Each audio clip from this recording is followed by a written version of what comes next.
مجھ سے انتقام لیتے لیتے آج آپ نے پاکستان کا بٹھا بٹھا دیا.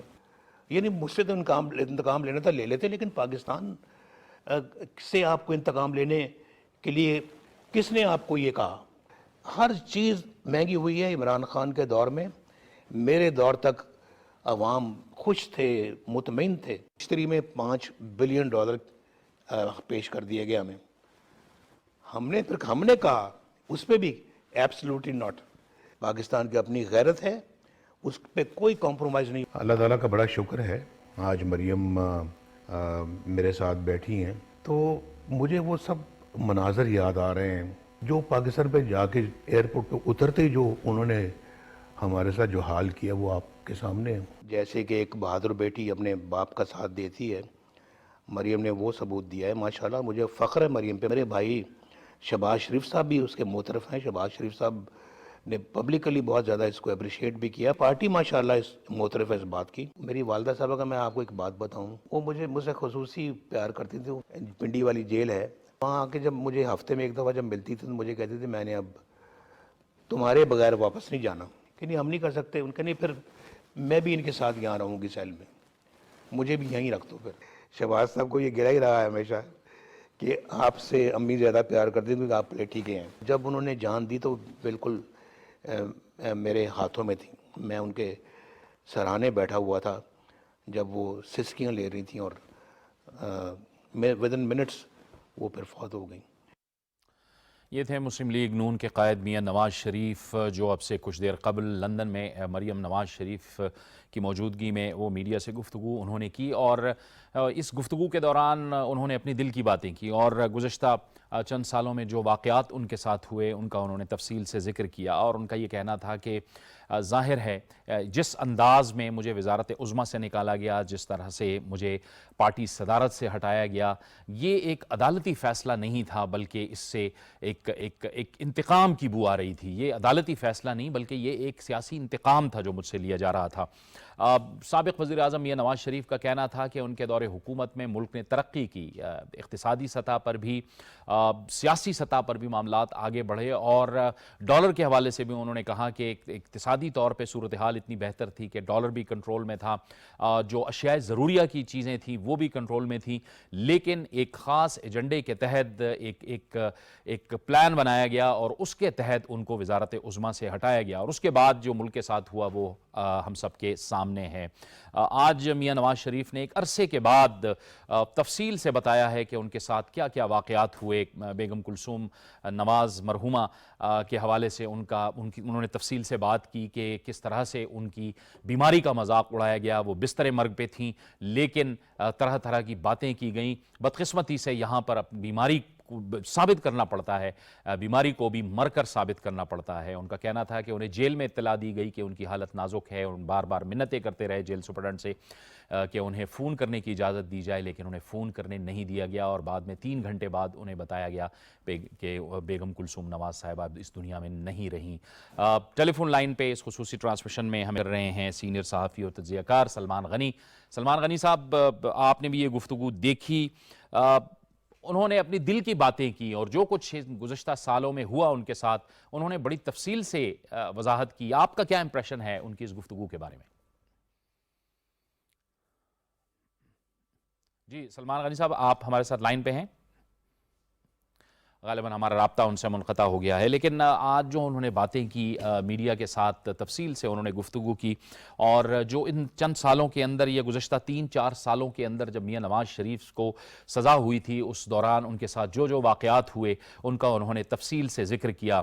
مسلم لیگ نون کے قائد میاں نواز شریف نے بتایا کہ انہیں آج بھی وہ مناظر یاد ہیں کہ وہ کس طرح سے پاکستان واپس آئے اور ایئرپورٹ پر اترے اور جو ان کے ساتھ سلوک کیا گیا. سلمان غنی صاحب نے ہمیں دوبارہ جوائن کر لیا. جی سلمان غنی صاحب, گفتگو آپ نے بھی دیکھی ہوگی, تفصیل سے آج میاں نواز شریف صاحب نے دل کی باتیں کی ہیں میڈیا کے ساتھ. کیا آپ کا پہلا امپریشن ہے ان کی اس گفتگو کے حوالے سے؟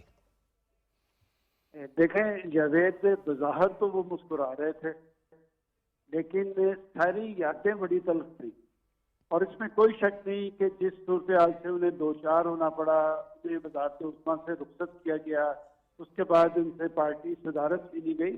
دیکھیں یہ ایک منظم سلسلہ تھا اور جاوید میں سارے معاملات کا عینی شاہد ہوں۔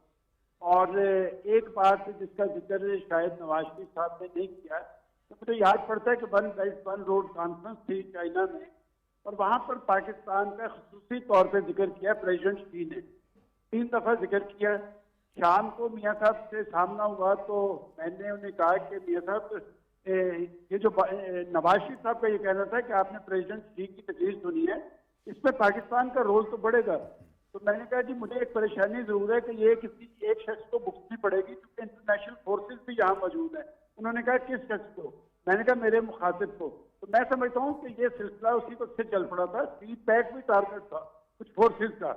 جہاں تک انہوں نے یہ بات ایٹمی دھماکوں کی ہے تو جاوید صاحب میں تمام مراحل میں دیکھتا رہا، اور اس میں کوئی شک نہیں کہ انہیں $5 ارب کی پیشکش ہوئی، بلکہ میں اس میں ایک اور اضافہ کر دوں، میرے ذاتی علم میں ہے، خود اس وقت کے پرائم منسٹر نواز شریف صاحب نے مجھے بتایا تھا کہ سلمان صاحب کالز تو آ رہی تھی $5 ارب کی پیشکش کی، اور مجھے بھی اکوموڈیٹ کرنے کی بات کی، لیکن بات عزت اور غیرت کی ہے۔ میں سمجھتا ہوں کہ لیڈرشپ یہی ہوتی ہے، اور ان کی پریس کانفرنس سے جو بات ظاہر ہو رہی ہے، انہوں نے اپنا ایک سیاسی کیس رکھا ہے پاکستان کے عوام کے سامنے کہ ان کے ساتھ سے کیا سلوک کیا گیا۔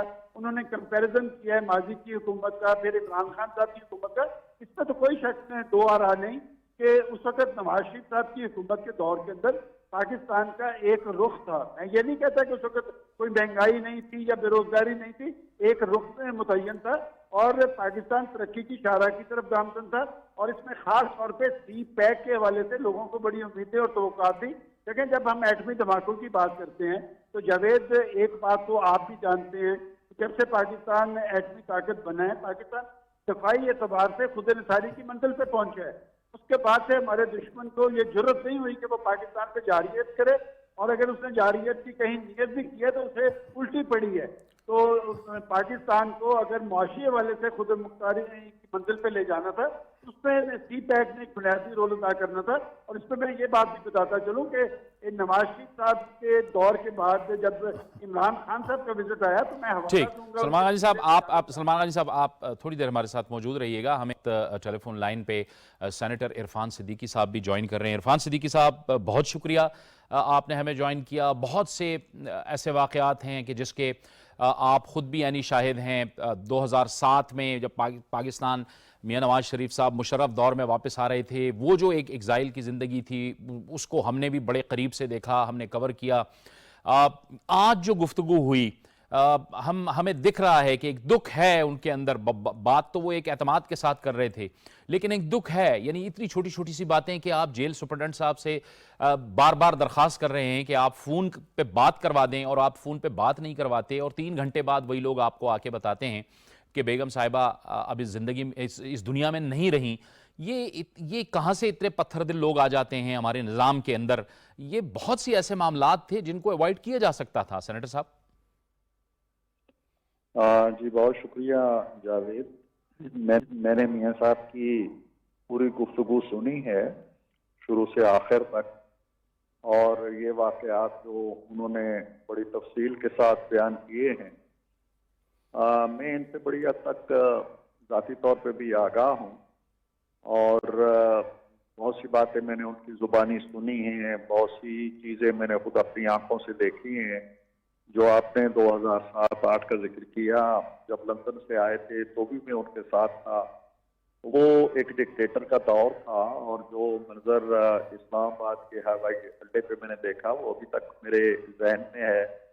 کس طرح ہم گھنٹہ 1.5 گھنٹہ طیارے کے اندر ہی بند رہے، پھر کس طرح ہم راول لاؤنج میں آئے تو وہاں ہم نے کیا کی، اور کس طرح ایک صاحب نے کھڑے ہو کے کہا کہ یو آر انڈر اریسٹ، تو کس طرح تک کمپیل کرتے ہوئے انہیں باہر نکالا گیا، کس طرح ایک طیارے میں بٹھا کے انہیں دوبارہ جدہ پہنچا دیا گیا۔ یہ سارے واقعات میری آنکھوں کے سامنے ہو گئے۔ اس کے بعد جب سزا ہوئی میاں صاحب کو اور مریم، اور میاں صاحب خود اپنی اہلیہ کو بہت ہی علیل بلکہ بستر مرگ پہ چھوڑ کے وہاں سے آئے، تو بھی میں ان کے ساتھ تھا۔ ہم 3 ہی افراد تھے جو طیارے میں آئے، اور ہم ایک ساتھ بیٹھ کے حالات کے جو ستم ظریفی تھی اس بات کرتے رہے، ملک کے حالات پہ بھی بات کرتے رہے، پڑھتے بھی رہے، سوچتے بھی رہے۔ پھر جگہ جگہ جب ہم رکے تو ہمارے ساتھ کیا واقعات پیش آئے. یہ جو کہانی میاں صاحب کبھی تسلسل کے ساتھ اور اس روانی کے ساتھ بیان نہیں کرتے، یہ ان کی عادت میں نہیں ہے. لیکن میں سمجھتا ہوں کہ یہ مریم کا ایک طویل عرصے کے بعد وہاں جانا اور پھر ماضی کے سارے زخم ہرے ہو جانا، ایک فیملی گیٹ ٹوگیدر ہونا، ایک بڑا ایموشنل لمحہ ہے ان کے لیے، میاں صاحب کے لیے بھی. تو انہوں نے بہت سے اپنے پرانے زخم کوریدے ہیں اور پرانی باتیں بیان کی ہیں، لیکن ابھی بھی میں سمجھتا ہوں کہ انہوں نے بہت سی باتیں ایسی نہیں کہی ہیں جو میرے علم میں ہیں، اور جس سے ظاہر ہوتا ہے کہ کس طرح ان پہ مظالم ڈھائے گئے. کس طرح جب میں انہی کے دور میں عمران خان صاحب کے دور میں ان کے ساتھ آیا اور دونوں کو، باپ کو اور بیٹی کو رگیدتے ہوئے اور دھکیلتے ہوئے طیارے میں سوار کر کے لاہور سے یہاں لائے اور یہاں سے ان کو پھر اڈیالہ بھیج دیا گیا. تو اگلی پیشی پہ جب میں میاں صاحب سے ملا تو انہوں نے مجھے بتایا کہ جی بس وہ لے گئے اور مجھے ایک سیل میں، تنگ و تاریخ کا سیل تھا اور اس پہ کوئی چیز نہیں تھی، کوئی چارپائی تک بھی نہیں تھی، تو زمین پہ ایک ادڑی ہوئی سی دری پڑی تھی، تو میں جس پہ تھکا آ رہا تھا تو اسی پہ لیٹ گیا اور اسی پہ سو گیا. مریم کی ایک چھوٹی سی سرجری ہوئی تھی، بڑی تکلیف سے وہ آئی تھی سفر کے دوران بھی، اور وہ جب کمرے میں گئی تو اسے لیٹا نہیں جا رہا تھا. تو اس نے کہا جی کہ مجھے تکیہ مل سکتا ہے، تو انہوں نے کہا جی کہ نہیں، تکیے کی اجازت نہیں ہے، جیل کے اندر تکیہ نہیں مل سکتا. یہ وہ چیزیں ہیں جن کا ذکر یہ لوگ نہیں کرتے، لیکن آپ اس سے اندازہ لگا لیجیے کہ کس طرح کی ریجیم سے ہمارا پالا پڑا ہے. کس طرح وہ جو بڑھ چڑھ کے کہتے تھے کہ جی ہم تمہیں جیلوں میں ڈالیں گے، ہم تمہیں رلائیں گے. جیلوں میں تو انہوں نے ڈالا، لیکن الحمدللہ وہ کسی کو رلا نہیں سکے. ان کی ہمت، ان کی ثابت قدمی اور اپنے وطن کے ساتھ کمٹمنٹ، اپنے نظریے کے ساتھ کمٹمنٹ، اپنی سیاسی جو میراث تھی اس کے ساتھ کمٹمنٹ، یہ اپنے پاؤں پہ کھڑے رہے. حتیٰ کہ کوشش کی گئی کہ بیٹی کو باپ کی کمزوری بنا دی جائے. یہ کوٹ لکھپت سے جو میاں صاحب نے آج واقعہ بیان کیا ہے، اس کو مریم کو گرفتار کیا گیا باپ کے سامنے، حالانکہ وہ گرفتاری کسی جگہ سے بھی ہو سکتی تھی. مقصد صرف یہ تھا کہ ان کے اعصاب پہ دباؤ ڈالا جائے، ان کے اعصاب کو کچلا جائے، ان کے اعصاب کو مجروح کیا جائے، لیکن ایسا نہیں ہو سکا. اور مریم نے بھی آپ نے دیکھا ہے کہ بڑی ثابت قدمی کے ساتھ، بڑی بہادری کے ساتھ، بڑی جرأت کے ساتھ، بڑی ہمت کے ساتھ، اور میں سمجھتا ہوں کہ بڑے مشکل حالات میں پارٹی کو بھی سنبھالا ہے، پارٹی کے نیریٹو کو بھی سنبھالا ہے، اپنے والد کی میراث کو بھی سنبھالا ہے، اپنے والد کے نظریے کو بھی سنبھالا ہے. تو جو کچھ میاں صاحب آج بیان کر رہے تھے یہ ہماری تاریخ کا نوع ہے. اس میں دوسرا پہلو جو جاوید صاحب یہ ہے جس کا ذکر میاں صاحب نے کیا، ایک تو چلیں ان کی ذات کے اوپر یا ان کے خاندان کے اوپر جو کچھ بیتی وہ بیتی، ملک کے اوپر جو افتاد آئی اس کا بھی تذکرہ میاں صاحب نے کیا ہے کہ جب وہ ملک بدر ایک طرح سے میں کیا گیا، حکومت سے نکالا گیا، ڈالر کتنے کا تھا، مہنگائی کی شرح 2.5-3% پہ تھی، آپ کا گروتھ ریٹ جو ہے وہ 6% سے زیادہ تھا، آپ کے سٹاک ایکسچینج بہت اچھا تھا. تو وہ ساری جو محنت تھی وہ بھی آپ نے زمین بوس کر دی. جی ہاں، وہ آپ درست فرما رہے ہیں کہ ان کے پاس جو ہے وہ ملک کے سامنے میاں نواز شریف صاحب کے سامنے رکھنے کو کچھ ہے. یعنی کہ جب جو انہوں نے حکومت کی وہ ملک کو، قوم کو بتا رہے تھے کہ ہم نے یہ کیا ہے اور یہ سب کے سامنے پڑا ہوا ہے. بہت بہت شکریہ سینیٹر عرفان صدیقی صاحب.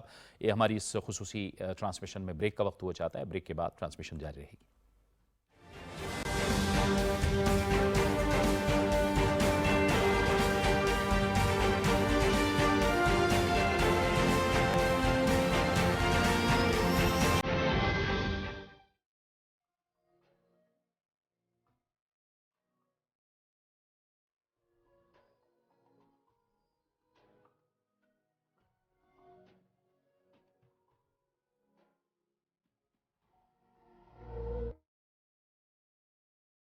الله أكبر الله أكبر الله أكبر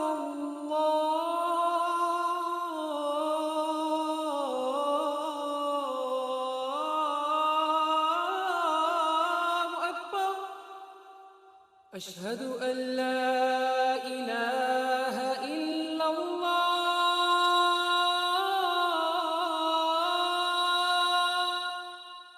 أشهد أن لا إله إلا الله أشهد أن محمد رسول الله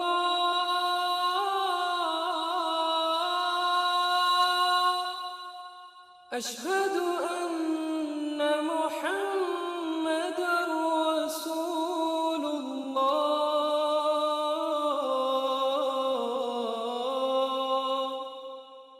حي على الصلاة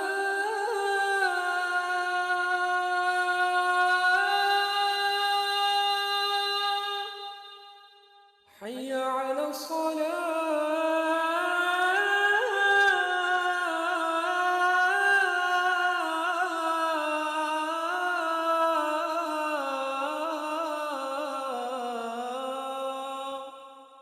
حي على الفلاح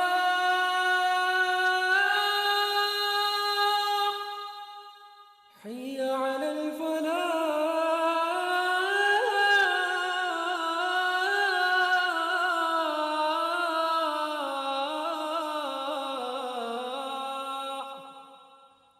الله أكبر الله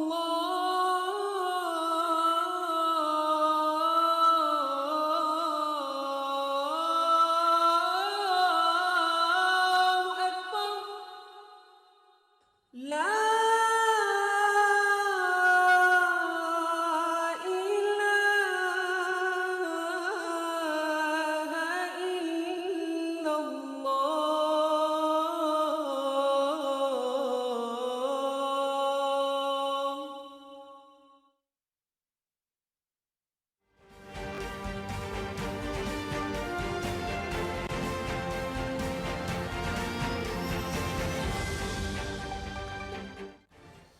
خصوصی ٹرانسمیشن میں ایک بار پھر ناظرین آپ کو خوش آمدید کہتے ہیں. اس گفتگو میں ہمیں جوائن کر رہے ہیں مسلم لیگ نون کے رہنما ڈاکٹر غوث محمد نیازی. ڈاکٹر صاحب آپ کو بھی خوش آمدید کہتے ہیں اور گفتگو کا سلسلہ وہیں سے جوڑیں گے. جی سلمان غنی صاحب, میاں نواز شریف صاحب کا یہ بھی کہنا تھا کہ کس طرح سے مریم نواز شریف کو ان کے سامنے گرفتار کیا گیا, حالانکہ یہی بات عرفان صدیقی صاحب نے بھی کی کہ کہیں اور سے بھی گرفتار کیا جا سکتا تھا, لیکن دراصل میاں نواز شریف صاحب کو توڑنے کی کوشش کی گئی تھی.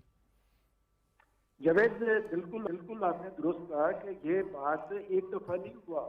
مریم نواز کو ٹارگٹ کرنے کا مقصد ہی ان کے والد کے نرس پہ اثر انداز ہونا تھا. لیکن جس نواز شریف کو ہم 30-40 سال سے جانتے ہیں کہ بعض اوقات وہ غصے میں تو آئے, ان کا چہرہ بھی سرخ ہوا, لیکن وہ بکھلاہٹ اور جھنجھلاہٹ سے ان کا شکار نہیں ہوئے کبھی بھی. اور جب بھی غصے میں آئے انہوں نے قومی رازوں سے پردہ اٹھانا شروع نہیں کیا. ویسے تو وہ جن واقعات کا ذکر کر رہے تھے وہ سیاسی تاریخ کے تلخ باب ہیں, اور میں سمجھتا ہوں کہ 3 دفعہ پاکستان کے پرائم منسٹر رہنے والے شخص کے ساتھ جو سلوک کیا گیا ہے وہ تو پاکستان کے عوام کے شعور کی توہین ہے. کہ آخر ایک شخص جو کروڑوں ووٹ لے کے آتا ہے, جو پاکستان کے کروڑوں عوام کے جذبات احساسات کا ترجمان ہوتا ہے, تو اس کے ساتھ اس طرح کا سلوک پاکستان کی سیاسی تاریخ کا تلخ باب ہے. لیکن جب ایسے جو چیز میں نے نوٹ کی ہے کہ وہ باہر ضرور بیٹھے ہیں, لیکن آج بھی ان کی نظر جو ہے عوام پہ ہے, آج بھی ان کا ہاتھ عوام کی نبض پہ ہے, اور وہ ایشوز کی بات کر رہے تھے اور انہوں نے جو کمپیریزن پیش کیا ہے جوید, اس پہ تو کوئی دو راہ نہیں ہے کہ اس وقت آج کے پاکستان سے نواز شریف کا پاکستان بہت حد تک بہتر تھا. لوگوں کے اندر ایک امید اور آس تھی, اور مہنگائی, بے روزگاری, غربت اس میچ پر نہیں تھی. یہی وجہ ہے کہ وہ اس کا ساری کا انہوں نے کمپیریزن کیا ہے. اور سب سے اہم بات جو میں خود گواہ ہوں کہ وہ متعدد بار اسحاق ڈار کو مخاطب کرتے ہوئے یہ کہتے تھے کہ ہم نے آئی ایم ایف سے جان چھڑانی ہے. دیکھیں آئی ایم ایف جب وہ ٹارگٹ کرتا ہے تو وہ پاکستان کے عوام کو کرتا ہے, پاکستان کی اشرافیہ کو نہیں کرتا. جاوید میرے پاس ایک لمبی تاریخ ہے, بلکہ میں آپ کو یہ بھی بتاتا چلوں کہ یہ شخص اتنا عوام دوست ہوتا تھا کہ لاہور کے ایک جلسے میں جب چیف منسٹر پنجاب شہباز شریف اسٹیج پہ بیٹھے تھے تو انہوں نے مخاطب کر کے کہا تھا کہ شہباز شریف حکومتیں دینے کے لیے ہوتی ہیں, لینے کے لیے نہیں. اور پھر میں ایک اور آپ کو بات بتانا ضروری سمجھتا ہوں کہ خود میاں نواز شریف کے والد میاں شریف نے انہیں کہا تھا کہ نواز شریف کچن کی 7 چیزیں کبھی مہنگی نہ ہونے دینا.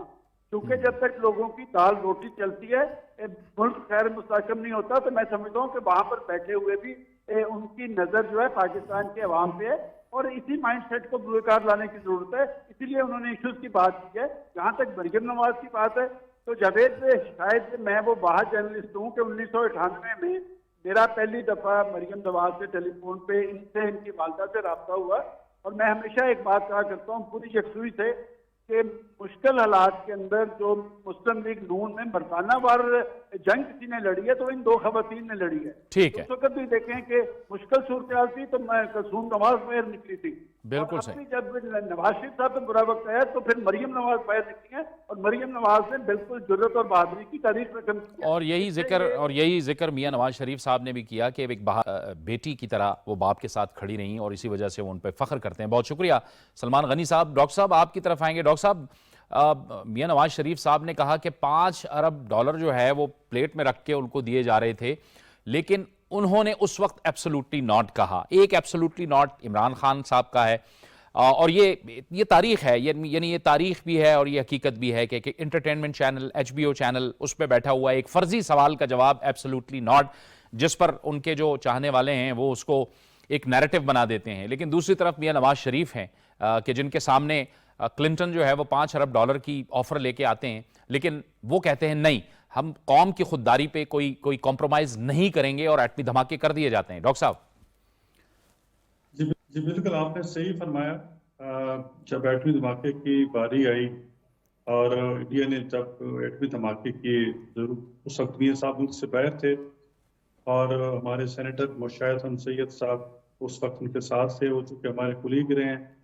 ان سے میں نے پوچھا تھا ایک دن بالکل تو اس نے کہا تھا کہ جی ہم پتہ نہیں پاکستان میں تھے جہاں پتہ چلا بیٹی دھماکہ کیا ہے. تو اس وقت انہوں نے فوراً میرے مشورہ کیا کہ کیا کرنا چاہیے تو میں نے کہا جی ضرور کرنا چاہیے. اور یہ آپ کو بات جو کلیئر کٹ روز روشنی کی درجہ ہونی چاہیے کہ یہ ایٹمی دھماکے کرنے کا فیصلہ خالصتاً جو ہے وہ میاں نواز شریف صاحب کا تھا. اس میں باقی جتنے ملک کے اسٹیک ہولڈرز ہیں وہ گو کے قید میں تھے. یہ وہ شاید سے خود بتاتے ہیں. تو میاں صاحب نے اس وقت کلنٹن نے بالکل $5 ارب کہے تھے اور میاں صاحب نے اس کو ایبسولوٹلی ناٹ کہا تھا کہ کہا کہ ملک کی غیرت پہ اور ملک کی سالمیت پہ کوئی سمجھوتہ نہیں کروں گا. اور یہ سب چیز لوگ جانتے ہیں. لیکن بڑی بدقسمتی سے ایک خاص قسم کے میڈیا ٹرائل میاں صاحب پہ کیا جاتا ہے کہ جی آپ ان کی تو کسی سپوز کہتے ہیں کہ جی آپ اداروں سے آپ کی بنتی نہیں ہے یا اداروں سے آپ کے تعلقات ٹھیک نہیں رہتے. لیکن میاں صاحب نے جہاں پاکستان کی بات ہے ہمیشہ پاکستان کے ساتھ کھڑے ہوئے اور پھر پاکستان کو آپ دیکھ رہے ہیں کہ میاں صاحب جب سے وزیر اعظم بنے ملک کی ترقی کے آپ دیکھ رہے ہیں. میں 2-3 مثالیں دیتا ہوں. موٹر ویز کس کے دور میں بنی؟ میاں نواز شریف صاحب کے دور میں. پرویز مشرف کے, اور میں یہ بھی کہوں گا کہ جب پرویز مشرف کے دور میں 5 سال اچھے جو جہاں 100 کا عوامی دور تھا 2002 سے 7 تک, اس دور میں جو موٹر ویز بنی اور جو میاں صاحب کے دور بنی ان کا آپ سٹینڈرڈ دیکھ لیں, کوالٹی دیکھ لیں, آپ زمین آسمان کا فرق ہے. تو یہ میاں نواز شریف صاحب کے انیشیٹو تھا اور اس مجھے ابھی تک یاد ہے کہ اس وقت جو پریزیڈنٹ تھے اسحاق خان صاحب تھے انہوں نے کہا تھا کہ یہ اس کی ضرورت نہیں ہے. یہ میاں نواز شریف صاحب اور یہ شہباز صاحب یہ جو ہے نا یہ مغل شہزادے ہیں کہ مغل ہمارے شوق ہیں. ہمارا ملک ان چیزیں بڑے ہیوی انویسٹمنٹ کو روڈس کو برداشت نہیں کر سکے گا. لیکن آج الحمدللہ سارے پاکستانی جب ان موٹر پہ سفر کرتے ہیں تو دعا دیتے ہیں جہاں اور فیول کی کنزمپشن ہوتی ہے, آرام دہ سفر ہے, حادثات میں کمی آئی ہے. تو یہ ایک ویژن والے لیڈر کا کام ہوتا ہے. ایٹمی دھماکے کیے پاکستان کو, انہوں نے موٹر ویز دیے پاکستان میں. لیکن IMF کے پروگرام کی بات کی جاتی ہے. اسحاق ڈار صاحب نے ایک پروگرام شروع کیا پھر اپنے دور میں ختم کیا, کامیابی کے ساتھ ختم کیا. اور IMF نے اسحاق ڈار صاحب کی تعریف بھی کی. اور یہاں کیا ہے کہ خان صاحب 2019 میں IMF کے پہلے تو جاری تھے کہ جو میں لوگوں سے کہا میں IMF کے پاس نہیں جاؤں گا. جب ہمارے ملک کی معیشت بہت ہی نیچے چلی گئی تو تمام سٹیک ہولڈرز نے کہا کہ ملک کے ساتھ اب کیا کھیل کر رہے ہیں, تو 2019 میں گئے. اس وقت آپ کی معیشت اتنی تک گر چکی تھی کہ IMF کی آپ کو سخت شرائط ماننا پڑی. اور پھر جہاں تک ہوا کہ اپنے وزیر خزانہ کو فارغ کر دیا خان صاحب نے اپنے حکومت بنے کے 6 مہینے بعد. اسد عمر صاحب فارغ. یہ اسد عمر جو تھا